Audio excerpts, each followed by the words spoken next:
Heyo, everybody. Welcome to the Omni Dogs and Omni Kittens of the world. This is Omni Dog talking to you from Omni Dog's vault about spooky October books. Right. And one of my daughter's friends sent me a whole case of Sprecher root beer. So I'm trying it. I think I've tried it before. It's pretty good.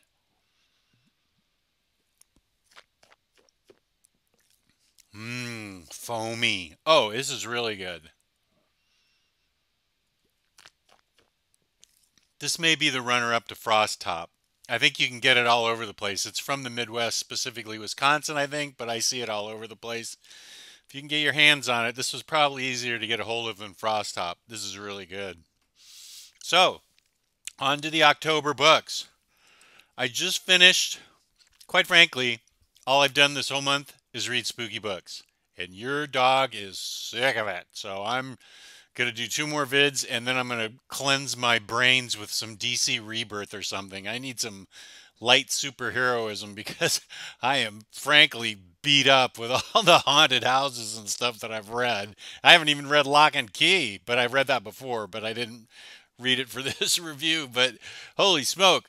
First book I read, actually this is the last book I read, Wolf Moon by Cullen Bunn.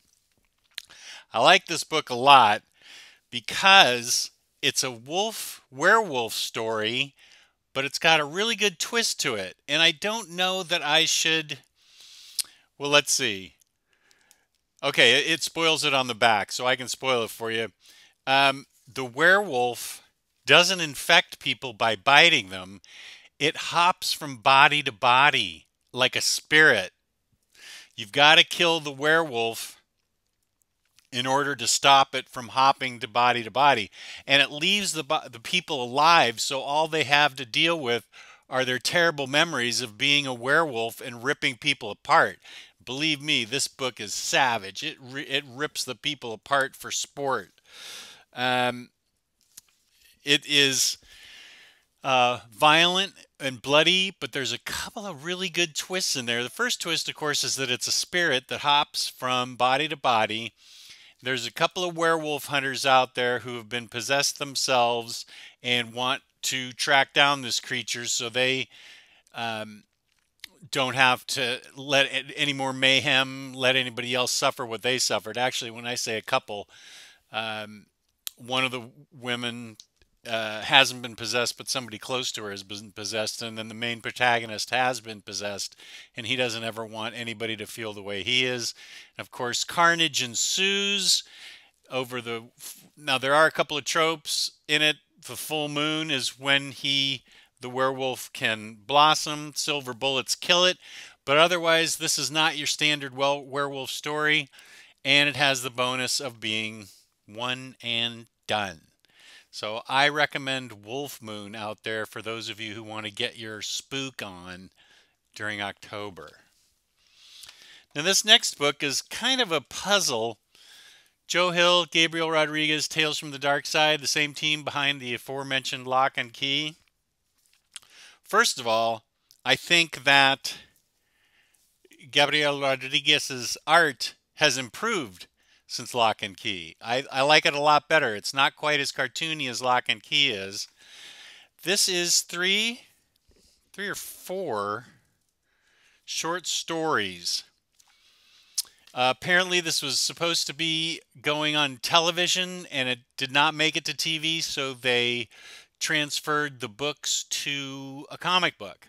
I'm sorry, they transferred the scripts to a comic book. The problem is there's not enough story. They're too short of stories. You want it fleshed out. You want a little more.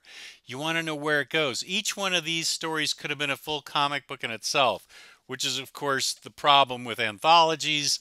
Just when you get going, the story stops. The first one, let me see if I can adequately explain what the stories are about. The first one is a story of a guy that people fall asleep whenever he looks at them. And he's trying not to, he's got a guilty conscience and he's trying to make good on what he did wrong in the past. The second one is actually even better, and this is the one I wish really went on much longer. It's called Black Box, and it's about a guy who has kind of an evil twin that makes things go his way, but sometimes in a violent way.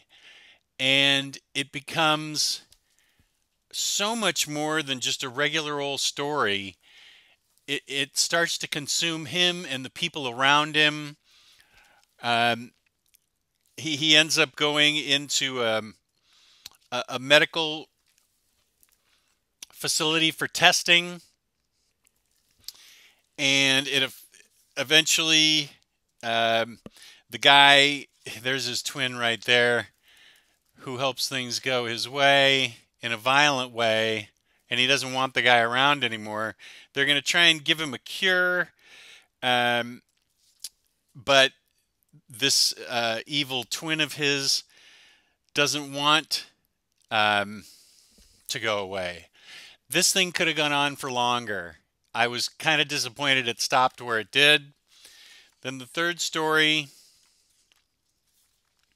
is a very bizarre story about a babysitter who launches herself in a car into the mailbox of this perfect family with these kids that are totally glued into their iPads. And it's what kind of weirdness ensues after this, and what these kids really are, and what the family really is, and what this babysitter's got herself trapped into. This was pretty good. I think that this was a full story. This is the only one of them that I think was a full story. But I think that, I don't know that I would buy this if I were you. I think this is a solid rental from the library. Now the next book, excuse me, is a series of books that I've had on my radar a long time, and it's called Hexed. This is about a supernatural thief who steals stuff for her boss, who owns an art gallery.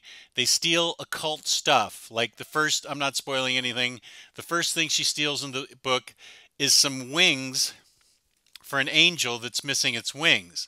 So she's a thief with a good heart, but she deals in stealing the occult and has a lot of really cool gadgets at her disposal. She also ends up killing herself so that she can travel in a different state. She's also hexed by the harlot. So there's another series called The Harlot and the Thief, which I will get to in a second. She's got a hex on her, a mark on her that makes sure she's hexed and has to take over the harlot's job when the harlot's done. The harlot is the keeper of secrets. So you can think of her as sort of a female Constantine, only she's got a good heart and she steals for the betterment of society from the bad guys, all the occult stuff. I loved this book.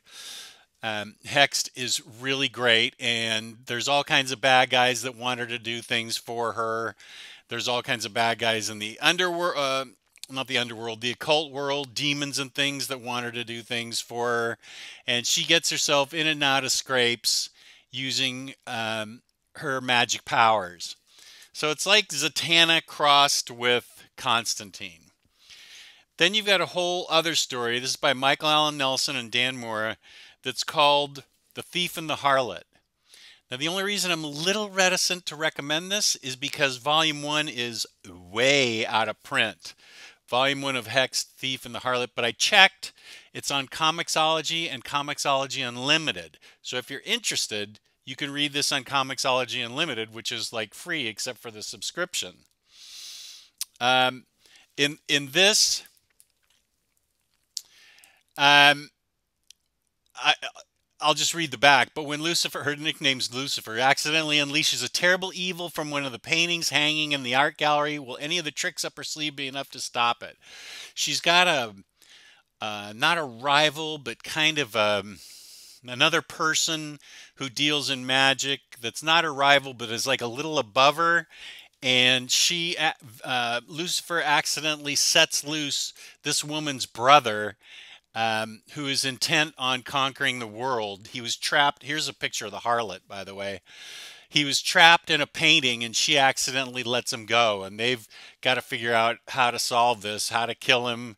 And meanwhile, this other woman entity wants to kill Lucifer, so everybody's out to get Lucifer, and she's trying to figure out how to do it, including the harlot.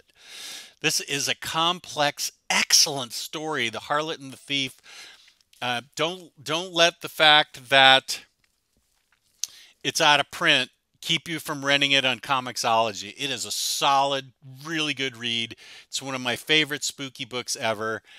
I can't say enough about it. Hexed, the Thief, and I'm sorry, the Harlot and the Thief. It's 3 books.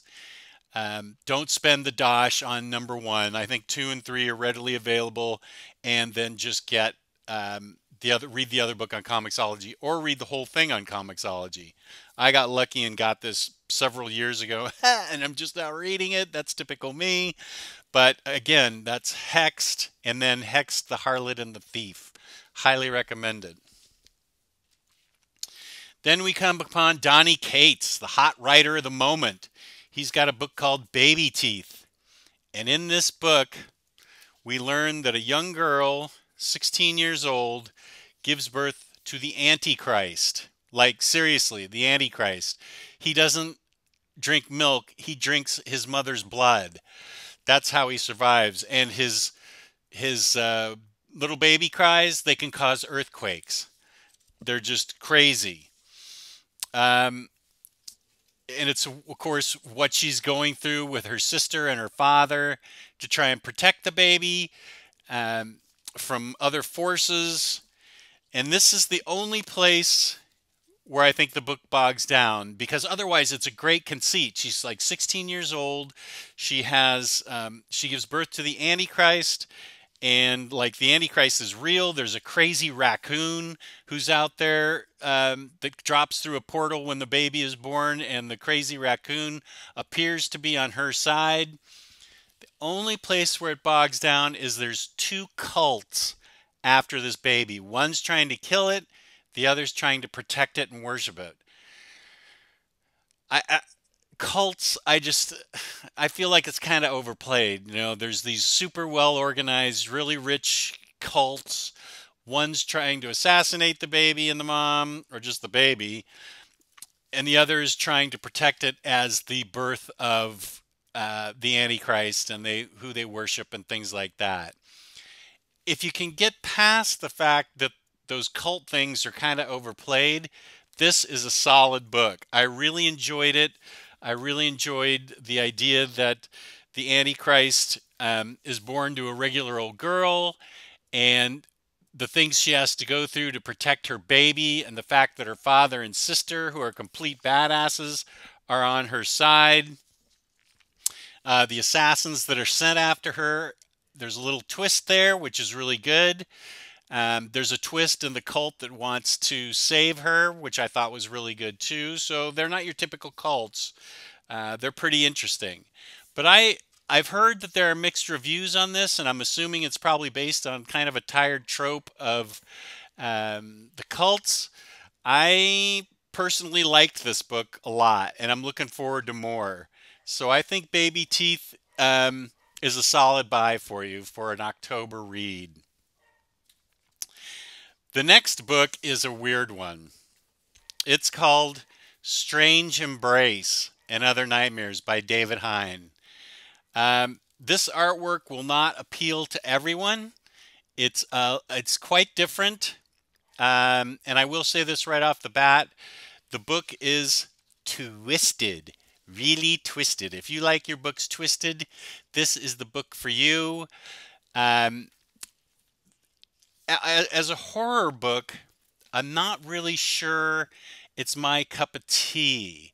But as a mystery, as a very, very weird mystery, it is totally my cup of tea. If you look at it as a mystery, I think you'll be pleasantly surprised at how well it works as a mystery. There's not a lot of scares in it, but there's a lot of ew and what's going on here? So I think that you can pick up Strange Embrace. It's quite thick. It's a beautiful book by Image. It's quite thick. So I think that if you pick it up, you'll be able to enjoy it as a mystery because it is a very twisted mystery. The people that inhabit this book are all weird, all go through weird things, and it is really mind-blowingly weird. It is completely twisted and weird, but it's a good weird mystery. So those are my books for this part of October Reads. I hope you enjoyed it. Please subscribe, please hit the like button, and I can answer any questions you have if you want to leave comments. Thanks for watching. Peace and love.